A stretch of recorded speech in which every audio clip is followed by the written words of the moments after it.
institutions such as the World Bank and the IMF. Mr. Xi also rejected unilateral sanctions and called for a bigger voice for developing countries in international affairs. The remarks are contained in an article signed by Mr. Xi, published in South African media ahead of the BRICS summit that starts tomorrow in Johannesburg. Host of the summit, South African President Cyril Ramaphosa expressed support for an expansion of the BRICS group, arguing that it would result in a more balanced global order. Mr. Ramaphosa said South Africa will not be drawn into a contest between global powers. He reaffirmed his country's policy of non-alignment, saying it strives to work with all countries for global peace and development. Leaders of Brazil, Russia, India, China and South Africa are expected to discuss the admissions criteria and guiding principles for potential new members over the course of the three-day summit.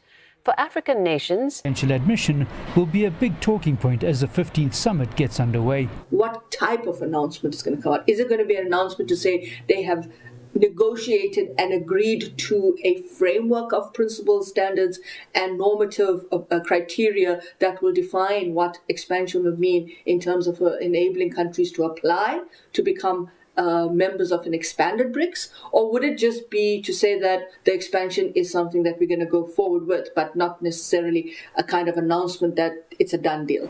BRICS membership gives countries greater market access to their fellow members. It's also a source of foreign direct investment. Since joining BRICS, South Africa's exports to China have increased fourfold, making the Asian giant its largest trading partner.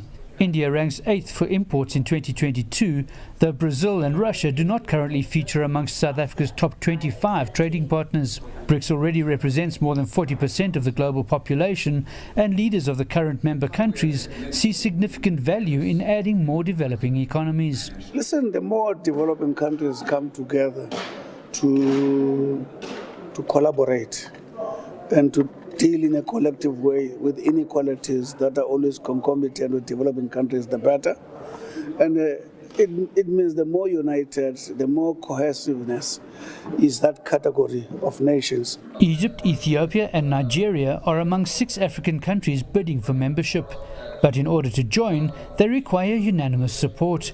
Russia, China and South Africa are keen to grow the bloc, with Moscow and Beijing seeking to expand their network of allies amongst the world's developing countries. But India and Brazil are more cautious. The issue at hand is that there has to be consensus agreement, and all of the 5 BRICS countries have to be on the same page in terms of criteria and the framework. And at this point in time, the sense one gets is that they're not there yet. Since the last BRICS summit, hosted by China, BRICS Sherpas, who are representatives of member countries, have worked on guidelines, criteria and principles to pave the way for BRICS membership expansion. But it may take several summits before this process is completed. Some South African politicians believe that BRICS isn't necessary for African collaboration. We get very little out of BRICS as a country. These are not countries we do massive trade with.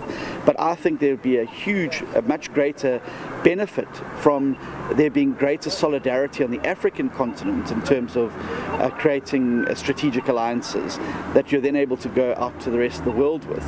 At least 34 leaders from Africa and the Global South will take part in BRICS events at the invitation of South African President Cyril Ramaphosa. They'll take part in initiatives aimed at building partnerships between BRICS and other emerging economies. Even if a framework for the grouping's expansion is not finalized by the end of the meeting, the host nation